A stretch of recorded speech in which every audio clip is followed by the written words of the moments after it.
First question for you today, Shwanerd. Why exactly did you call the atheist experience? Did you actually speak in tongues? What was that like? Did you feel fake or some other overwhelming feeling? I'm interested in knowing what exactly an experience like that is. This is a bit of an unusual one to explain. Um, when I was about 10 or 11 years old at the Jesus camp, they had a special altar call, which was just for kids to get the gift of speaking in tongues, and of the several hundreds of kids who were beginning to do this. This was like their first time to speak the crazy talk. I was having a real hard time actually doing it.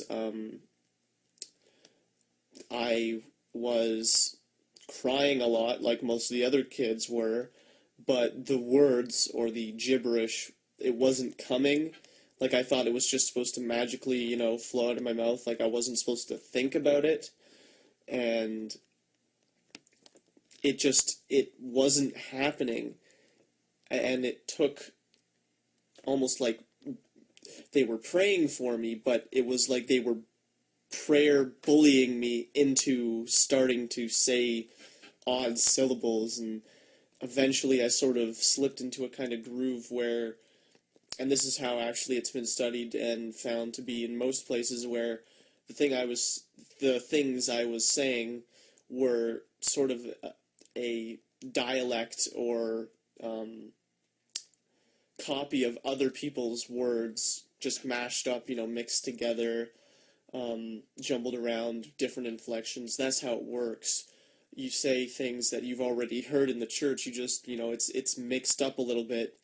And I'm thinking this is a mostly subconscious thing because you're not really aware that, you're just saying something that, even though it's, you're all speaking nonsense, you can hear the similarities in what syllables people are saying. It's almost like seeing the evolution of languages actually on a very small, fast scale. On YouTube, who do you feel are the most out there YouTubers? I keep baiting people with this question and nobody will really just knock it out of the park.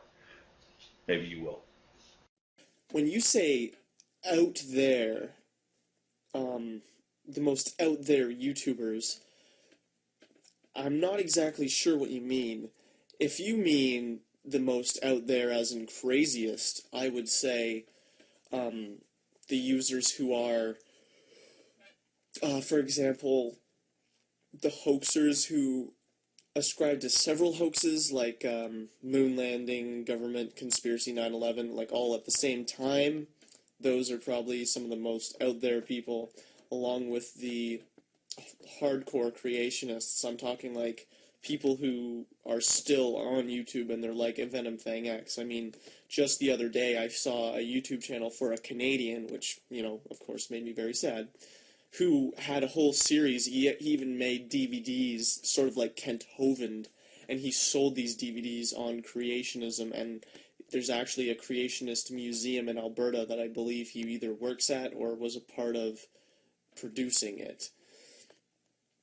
If you mean out there as in unique people, who interesting people, stuff that's not the norm, I honestly wouldn't. I'm sorry, I'm gonna have to take a hit again and say I can't really answer that because I find that there's so much of a variety of different people, different types of content that you'll see on here.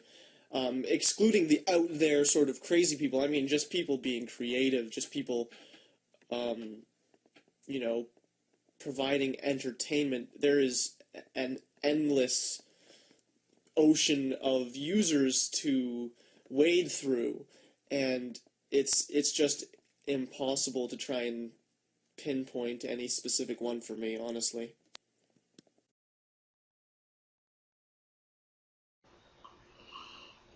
I want to apologize for being so serious on this interview. You just have an interesting point of view.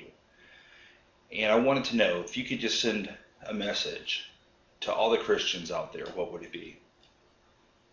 If I had to send a message to Christians, a message that would go to not just fundamentalists, but all the moderates, which I know are the majority, something that would appeal to all of them and hopefully get them all to think.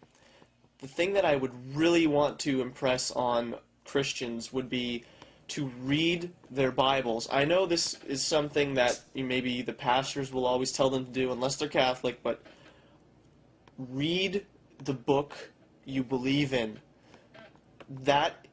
It's been said before, one of the best books for leading people to atheism is the religious book of their choice, the Bible being a very good example. I didn't read the Bible so much when I was a fundamentalist, except for, of course, the cherry-picking, pick the good parts that you like. If you read the Bible in its entirety and with a critical eye, and stop trying to justify it for a second with previous assumptions, and just look at it from just make it a clean slate and read this book as if you've never seen it before. What do you think about the morality in it, the sort of advice it gives you, and the character of this God that you think is an amazing God that's good and loving? So, that's it, Christians. Read your Bible, and, if you claim to believe in something so importantly, you should, I think, be knowledgeable on it. Do you have any recommended reading for everyone out there? I do actually have several books that I recommend people read. I'm just going to stick to stuff on atheism and learning in general. I got this book idea from the user Phil Hellens. He actually made a video about reading this particular book, and it's called A Short History of Nearly Everything by Bill Bryson. It was an amazing book about the history of all different branches of science, and very insightful, and I just loved it. Another book I would recommend is The Demon Haunted World by Carl Sagan. People read Cosmos and they watch this series, but sometimes they might neglect to read that book by him, and it's a great book about critical thinking and how to approach the sort of superstitious beliefs people hold from the past to the present. The third and final one that I would recommend for people who want to get a grasp on, a knowledge of evolution would have to be what most people consider to be Richard Dawkins' best evolutionary book would be The Blind Watchmaker, which is a bit dated now, but it's still great. It's a great book to read to get your crash course in evolution and being able to explain it to people who might not know what it is yet. And finally, dude, bagged milk is fucked up. What's wrong with Canada? Bagged milk, of course. It's because we're evil socialists, and we like to bag everything, like we bag your soul. I don't know, honestly. I think actually it's about saving the world, saving the trees, saving the whales, saving the people from the swine flu with our magic plastical bags. I don't know. We are a fucked up country. Our population is lower than that of the state of California. 99% of our citizens live within 100 kilometers of the border, and polar bears eat our small children on occasion. That's Canada, and I'm Shwanerd. Thanks for watching.